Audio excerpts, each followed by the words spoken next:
Halo, apa kabar anak-anak? Pastinya sehat semua kan nak? Hari ini kita akan belajar sistem organisasi kehidupan subtopik jaringan bersama Ibu Simanjunta.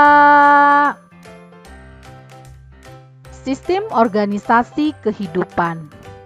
Makhluk hidup baik tumbuhan, hewan dan juga manusia tersusun dari yang paling kecil itu adalah sel, jaringan, organ, sistem organ, dan organisme.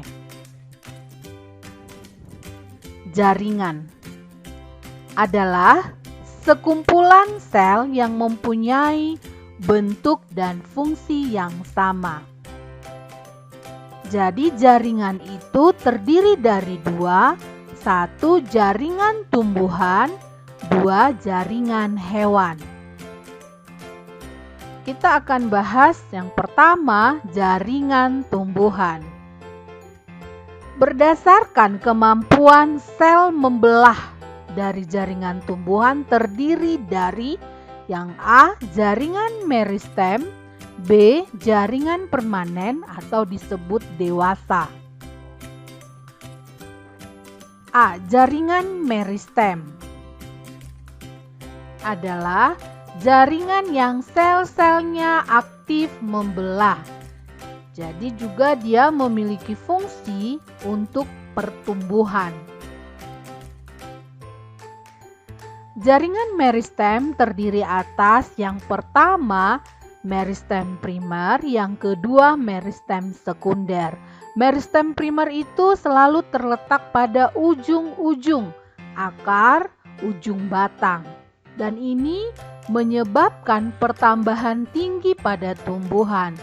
Sedangkan meristem sekunder itu terdapat pada kambium batang, sehingga menyebabkan pertambahan lebar diameter dari batang. B. Jaringan permanen. Jaringan permanen ada 4. 1. Jaringan epidermis, 2. Jaringan parenkim, 3. Jaringan penyokong atau penguat, 4. Jaringan pengangkut. Jaringan permanen tadi yang pertama adalah jaringan epidermis. Nah, di sini kita bisa lihat gambarnya ya, nak, bentuk dari jaringan epidermis. Nah, cirinya jaringan epidermis itu merupakan jaringan paling luar dari tubuh tumbuhan dan terdiri atas selapis sel. Dia rapat atau tanpa ruang antar sel dan berdinding tebal. Fungsi dari epidermis sebagai pelindung jaringan yang di bawahnya. 2. Jaringan parenkim. Ini dia bentuk dari gambar jaringan parenkim. Jadi jaringan parenkim itu tersusun dari sel hidup berdinding tipis dan mempunyai ruang antar sel. Fungsinya sebagai jaringan pengisi, sebagai tempat fotosintesis, sebagai tempat menyimpan cadangan makanan. Nah, jaringan parenkim itu ada nantinya pada daun tumbuhan khususnya, dia ada jaringan palisade dan spons. Nah, palisade itu kita bisa lihat di gambar ini ya, nak, ini. Seperti tiang bentuknya atau pagar, sedangkan jaringan spons ini seperti bunga, ya. Jadi pada daun ada 2 ya, ingat ya nak, ada parenkim palisade, parenkim bunga karang atau spons. Jadi pada jaringan palisade dan spons ini, dia banyak terdapat klorofil atau zat hijau daun yang gunanya untuk proses fotosintesis. 3. Jaringan penguat atau penyokong terdiri dari kolenkim, yang kedua sklerenkim. Di sini kita bisa lihat gambarnya ya, nak. Ini bentuk dari jaringan kolenkim. dan ini bentuk atau gambar dari jaringan sklerenkim. Kolenkim memiliki ciri dia sel hidup, mengalami penebalan dinding sel dari selulosa yang tidak merata. Dan ini terdapat pada tepi batang yang muda, tepi helai daun yang muda, tangkai ataupun tulang daun yang muda. Sedangkan kalau sklerenkim memiliki ciri selnya sel mati, mengalami penebalan dinding sel dari lignin secara merata, dan terdapat pada sabut buah kelapa ataupun tempurung kelapa. 4. Jaringan pengangkut. Nah, di sini kita bisa lihat gambarnya ya nak ya, bentuk dari jaringan pengangkut pada tumbuhan. Ada xilem, ada floem. Nah, jadi jaringan pengangkut ingat ya nak, terdiri dari dua. Satu disebut xilem sebagai atau fungsinya mengangkut air dan zat hara dari akar ke daun dan organ lainnya. Yang kedua ada floem. Dan floem di sini fungsinya mengangkut hasil fotosintesis dari daun ke seluruh bagian tumbuhan. Yang kedua jaringan hewan. Jadi jaringan hewan itu ada 5 bagian. Yang pertama jaringan embrional, yang kedua jaringan epitel, yang ketiga jaringan otot, yang keempat jaringan penyokong, dan yang kelima jaringan saraf. 1. Jaringan embrional, dia memiliki ciri-ciri sel-sel selalu membelah, dan ini terdapat pada fase embrio. Nah, kalau pada hewan dia terdapat pada bagian tertentu, seperti pada ujung tulang pipa yang muda dan sumsum tulang belakang. 2. Jaringan epitel.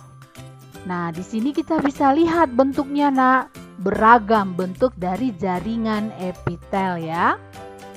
Nah, jaringan epitel itu jaringan yang melapisi permukaan dalam dan luar tubuh atau organ tubuh. Dan dia terdapat pada usus, paru-paru, pembuluh darah, dan juga jantung.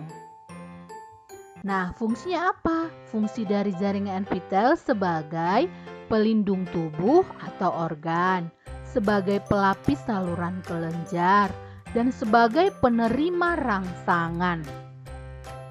3. Jaringan otot memiliki ciri sebagai alat gerak aktif.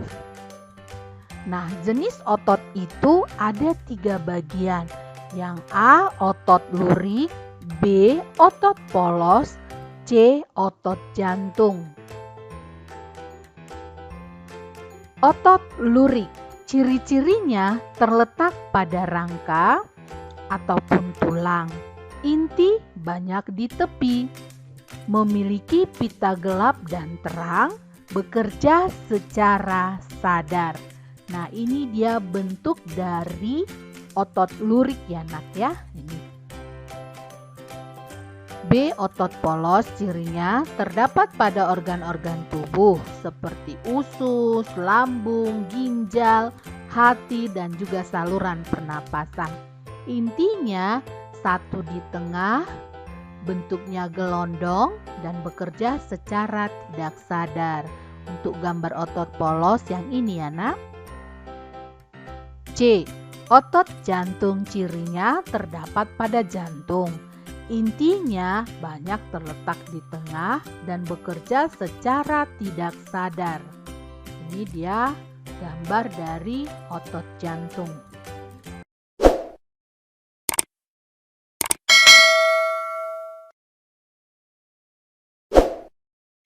4. Jaringan penyokong. Jaringan penyokong ada 5. Yang A. Jaringan ikat, B. Jaringan tulang rawan, C. Jaringan tulang keras, D. Jaringan darah, E. Jaringan limfa. A. Jaringan ikat memiliki fungsi untuk mengikat jaringan lain agar tetap pada tempatnya. Contoh, tendon. Tendon ini menghubungkan otot dengan tulang. Dua, ada ligamen, ini menghubungkan tulang dengan tulang. Nah, bisa kita lihat pada gambar ini ya nak. Ini dia merupakan tendon dan ligamennya ini dia. Jaringan tulang rawan memiliki fungsi untuk melindungi alat tubuh yang lemah seperti tulang daun telinga, tulang hidung, ujung tulang keras pada persendian. Nah, ini telinga ya nak. Inilah gambar jaringannya. C. Jaringan tulang keras tersusun dari sel-sel tulang yang bersifat keras dan kaku. Contoh, tulang lengan, tulang dada, tulang betis, tulang belakang. Ini bentuk gambar dari jaringan tulang keras. D. Jaringan darah terdiri atas plasma darah dan butiran darah. Butiran darah ada dia sel darah merah atau disebut eritrosit, sel darah putih disebut leukosit, keping darah disebut trombosit. Nah, fungsinya dari jaringan darah ini nak untuk mengangkut oksigen, karbon dioksida diangkut, sari-sari makanan, zat sisa dan juga hormon. Nah, contoh bentuk jaringan darah yang ini ya nak. Ini dia sel darah merah. E. Jaringan limfa terdiri dari cairan limfa yang beredar pada pembuluh limfa. Jadi fungsinya mengangkut lemak dan sebagai pertahanan tubuh. Bentuknya ini anak ya, gambar dari jaringan limfa yang hijau ini merupakan gambar pembuluh limfa. 5. Jaringan saraf tersusun dari sel-sel saraf atau disebut dengan neuron. Fungsinya untuk menerima dan mengirim rangsangan. Nah, inilah bentuk jaringan saraf. Nah, ada bagian-bagian dari jaringan saraf itu. Ada terdapat dendrit, ini dendrit ya nak ya. Ada nukleus yang di tengah. Ada sel bodi badan sel. Ini dia akson, yang biru ini ya nak ya, akson. Ini akson terminalnya. Ini dia sel Schwann, yang kuning ini ya nak. Dan ini ada selubung myelin. Baru ada nodus Ranvier. Tabel perbedaan fungsi jaringan tumbuhan dan hewan. Di sini kita bisa melihat dari perbedaan jaringan tumbuhan dan hewan untuk fungsinya ya nak ya. Nah, kita lihat fungsi jaringan. Untuk pertumbuhan, jaringan yang bekerja pada tumbuhan itu namanya jaringan meristem. Untuk hewan namanya jaringan embrional. Yang kedua, fungsi jaringan untuk alat transportasi kalau untuk tumbuhan itu adalah jaringan xilem dan juga floem. Sedangkan alat transportasi untuk hewan adalah jaringan darah. Nah, fungsi ketiga untuk menyimpan cadangan makanan pada jaringan tumbuhan itu adalah parenkim. Pada jaringan hewan dia adalah lemak. Yang keempat, untuk menyokong tubuh, jaringan tumbuhan itu adalah kolenkim dan sklerenkim. Kalau untuk jaringan hewan, dia adalah jaringan tulang. Sebagai bahan evaluasi, kerjakanlah soal-soal ini ya nak.